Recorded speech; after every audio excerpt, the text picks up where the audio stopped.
ইউটিউবের যত আমার ভাই বোন, আমার সন্তান, ছেলে মেয়ে যত আছে সবাইকে শুভ সকাল ও তার সাথে সাথে আমার অনেক অনেক ভালোবাসা জানিয়ে আজকের ভিডিওটা শুরু করছি বালতি পরিষ্কার করা দিয়ে। তার সাথে সাথে সারাদিন বাড়িতে কি কি কাজ করি যদি পারি তো তোমাদের নিয়ে যাব সাথে।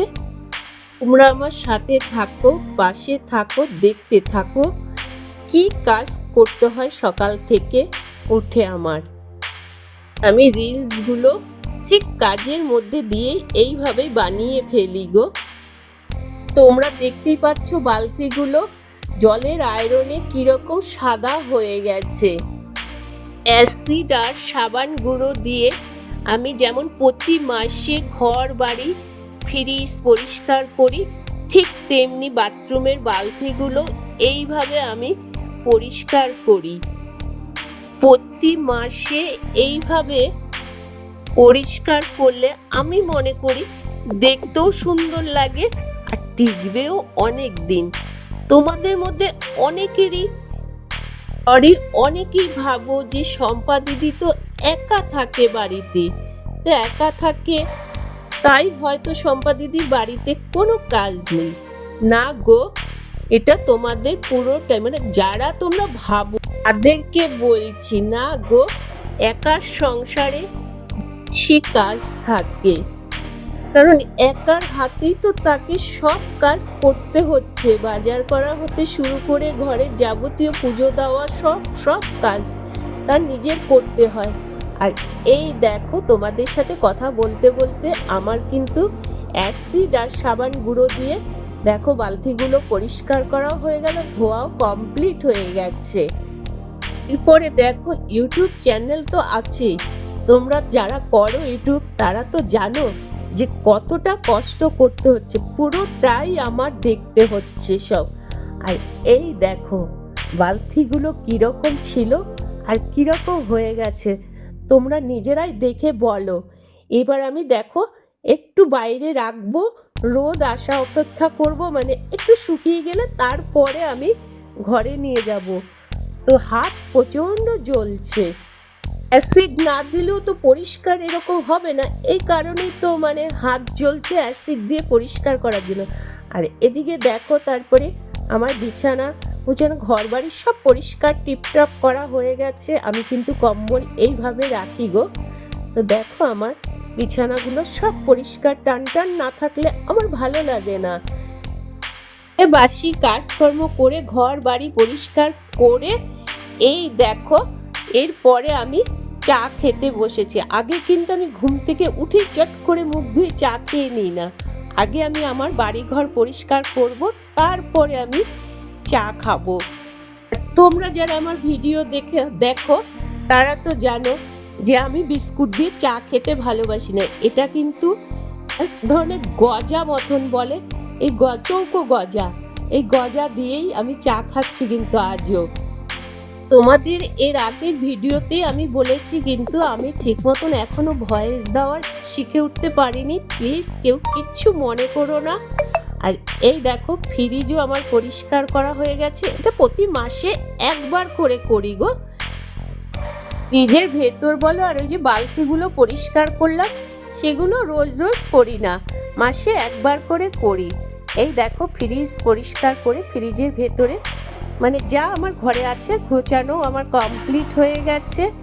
দেখো তোমাদের একটু দেখাচ্ছি, তোমরা আমার পাশে থাকো, দেখতে থাকো তো কেমন পরিষ্কার করেছি। নিচের এই ডালার সবজির ডালাটা পরিষ্কার করা হয়নি। করে দেখো এই যে সবজি কেটে নিয়েছি, ফুলকপি, আলু, ধনেপাতা, টমেটো, মটরশুঁটি সব কাটা কমপ্লিট করে নিয়ে এরপরে আমি যাব স্নান করতে। সরি উচ্ছে আলু ভাজা করব, এটাও কেটে রেখে দিলাম, রেখে জল দিয়ে ভিজিয়ে রেখে যাচ্ছি। এরপর আমি স্নান করে পুজো দিয়ে তারপরে আমি রান্না করতে আসবো। আর এই দেখো আমার ছোট পরিবার, ছোট ঠাকুর, আমার পুজো দেওয়া হয়ে গেছে। এগুলো কিন্তু সব এই ঠাকুরগুলো ছোটবেলায় আমার ছেলেই সব নিয়ে এসেছে, ও নিয়ে আসতো আর আমি ঠাকুর মন্দিরে বসিয়ে দিতাম গো। আর এই দেখো আমাদের বাড়ির পেছনে বাগান আছে, আর বাগানে কচু গাছ হয়েছে। সবাই দেখছি তুলে নিয়ে যাচ্ছে কচু গাছ, কচু তুলে নিয়ে যাচ্ছে। আমিও একটা তুলে নিয়ে চলে এসেছি। দেখো কত বড় কচুটা। কচু বাটা খেতে, তারপরে তরকারি খেতে খুব খুব ভালো লাগে। তোমাদের কাদের কাদের ভালো লাগে বলো? কচু বাটা, কচুর তরকারি আমার তো খুব খুব ভালো লাগে। তবে এত বড় কচুটা দিয়ে আমি কি করব বলো? তাই আমি কাটছি দু একজনকে দেওয়ার জন্য। পরে দেখো স্নান করে পুজো দিয়ে আমি রান্না করতে চলে আসলাম, আর আমার রান্নাটাও প্রায় হয়ে যাওয়ার মুখে। এদিকে ফুলকপি আলুর তরকারি হচ্ছে, আর ওদিকে দেখো ভাত বসিয়ে দিয়েছে। আমার কিন্তু হাঁড়ি আছে, কিন্তু একটা মানুষ তো, এই কারণে আমি একটা স্টিলের গামলায় ভাত করে নিই সব সময়। খিদে পেয়ে গেছে, এখন বেলা বাজে 3টে বাজে। খুব খিদে পেয়ে গেছে, তাই থালা নিয়ে বসে গেছি খেতে। আর কি রান্না করেছি চলো তোমাদের আজকে দেখো তোমরা গরিব দিদি কি রান্না করেছে। দেখো ভাত, আর এই যে ক্যামেরাম্যান দেখাও, সামনে এলে, সামনে নিয়ে এসো। এই ক্যামেরাম্যান ভালো ক্যামেরাম্যান নয় গো।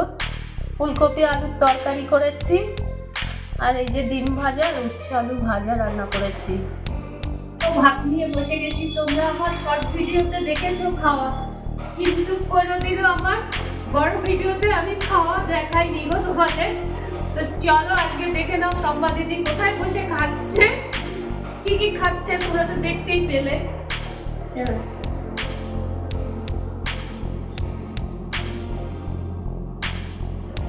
আমার টেবিল চেয়ারে কারা খায় দেখো বসে, দেখো টিফিন বাটি খায় ভর্তি আমার টেবিল চেয়ার। কি বলো তো, আমি এখানটা বসে খেতে খেতে খেতে খেতে অভ্যেস হয়ে গেছে জানো তো, ওই জন্য আমার এখানটা বসে খেতে খুব ভালো লাগে গো। একটা ভিডিও বানাতে যেমন কষ্ট হয়, ঠিক তেমনি তোমরা দেখতে থাকো। এই যে এটা আমার সোফা প্লাস খাট, এটা খুলতেও আমার খুব খুব কষ্ট হয়। আর এই যে এটা খুলছি কেন, এই বক্সটার ভেতরে আমি বিছানার চাদর, বালিশের কভার সব ভরে রাখি। তো এই যে এই চাদরগুলো কাচা হয়েছে, এই চাদরগুলো এখন আমি এই বক্সের ভেতরে ভরে রাখি। আর এটা সোফা প্লাস খাট, আবার দেখো বক্স, মানে তাই বিছানার চাদরগুলো ভরে রাখছি। এই বক্সটা পুরো যদি খোলা হয় না, তো 3জন মানুষ ঠিকমতো শোয়া যায়। তো এই বক্স খাটটা খুলতে আমার ভীষণ ভীষণ কষ্ট হয়। বলছি যে একটা ভিডিও বানাতেও আমাদের খুব খুব কষ্ট হয়। প্লিজ তাই বলছি তোমাদের যে তোমরা প্লিজ ভিডিওটা কেউ স্কিপ না করে পুরোটা দেখো, আর দেখার শেষে একটা লাইক, কমেন্ট, শেয়ার আর সাবস্ক্রাইব করতে ভুলে যেও না। আর আর একা আছি বলে কোনো কাজ নেই, তোমরা দেখতেই পেলে সম্পা দিদি কি কাজ করে।